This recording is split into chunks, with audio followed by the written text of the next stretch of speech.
দর্শক দীর্ঘ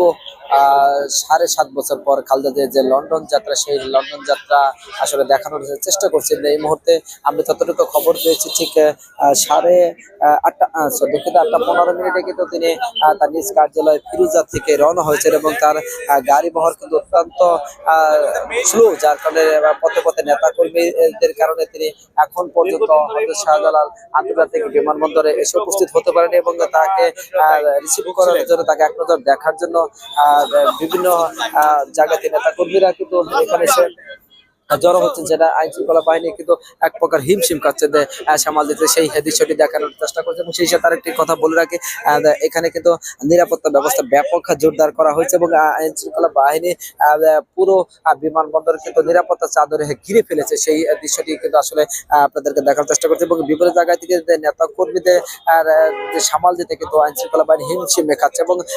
বিকেল 2টার পর থেকে কিন্তু নেতাকর্মীরা এখানে আসতে শুরু করছে এবং জড়ো হতে পারছে এবং এই মুহূর্তে একেবারে খিলক্ষেত উত্তর আদায় থেকে শুরু করে গুলশান পর্যন্ত, এদিকে টুঙ্গি পর্যন্ত তীব্র যানজট তৈরি হয়েছে এবং নেতা কর্মীরাকে রাস্তার দুপাশে দাঁড়িয়ে স্লোগান দিচ্ছে। সেই দৃশ্যটি আসলে দেখানোর চেষ্টা করছে। গণমাধ্যমের যে খবর পেয়েছি, খুব সম্ভবত 5 থেকে 10 মিনিটের সময় লাগার কথা, এই 8 নম্বর গেট দিয়েই ঢোকার কথা, কিন্তু এখন পর্যন্ত শুনেছি সেই খবর কিন্তু আমরা নির্ভরযোগ্য সূত্রে জানতে পারিনি। তবে যখনই যে গেট দিয়েই আসুক, আমরা এক নজর আপনাদেরকে দেখানোর চেষ্টা করব, যারা আমাদেরকে দেখছেন।